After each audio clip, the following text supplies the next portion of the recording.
of the cool things about digital photography is that we can take a lot of images and do something really interesting and unique with them.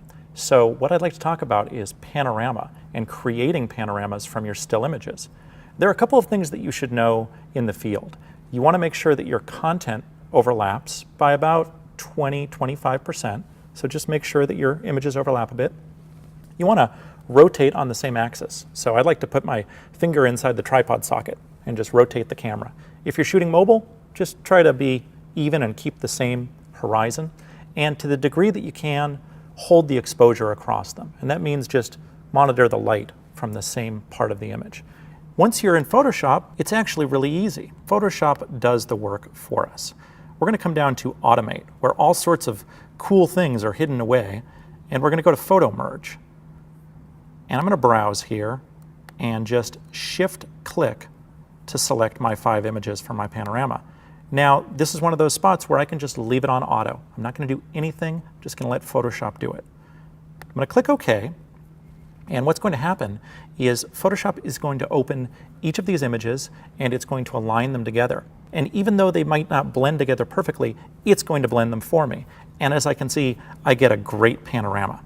Now, I have masks if I wanted to play around with this, but the image looks great, and that's been my experience here, is that the results are always really, really solid. I'm going to flatten this, and I want to show you something unique that you can do with your panorama using content-aware fill. So what I want to do here is use my magic wand tool to select this whole white area. Now, if you have areas that you need to select additionally, you can shift-click to add them. In this case, it grabbed the whole thing. But what I want to do is I want to modify that selection. I want to expand it. And 4, 5 pixels is great. All that's doing is it's edging into the image so that when I hit content-aware fill, I tell it, fill in this area based on what you know about that area. And so I'm just going to hit the delete key to prompt my fill dialog. I'm going to make sure that's on content-aware. I'm going to click OK, and Photoshop is going to synthesize a bunch of missing information. So I'm literally adding clouds and sand and grass and all sorts of information to my image. This is a great way to fix those strangely shaped panoramas. Now let's undo that and talk about some problems you might have with your image. Maybe you have little pieces you need to work through one at a time. And the workflow there is you just select small bites and again, delete and content-aware fill, and just work the image all the way around. It won't work in every single case, but it works more often than it doesn't. Okay, so I talked earlier about how some people are skeptical of auto functionality.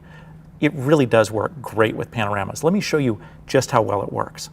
Here is a whole pile of images, and I'm in Bridge. And in Bridge, I can come up and go to Photoshop, Photo Merge. Really similar workflow as what we had before.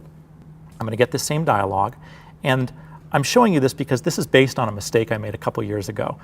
I was doing this demo, I clicked OK, and I realized I loaded 2 sets of panoramas, and I'd made this huge mistake, and I thought smoke's going to start pouring out of my machine, God knows what I'm going to get. And I was so amazed that Photoshop did a great job of assembling these files, not into one panorama, but into 2. And it did a great job of separating them out. And you'll notice that the sky is similar. These shots were taken on the same day out in Death Valley, and the results look great. So what I want to show you here is that auto works just fine for panoramas, whether you're driving it from Bridge or even Lightroom or within Photoshop itself.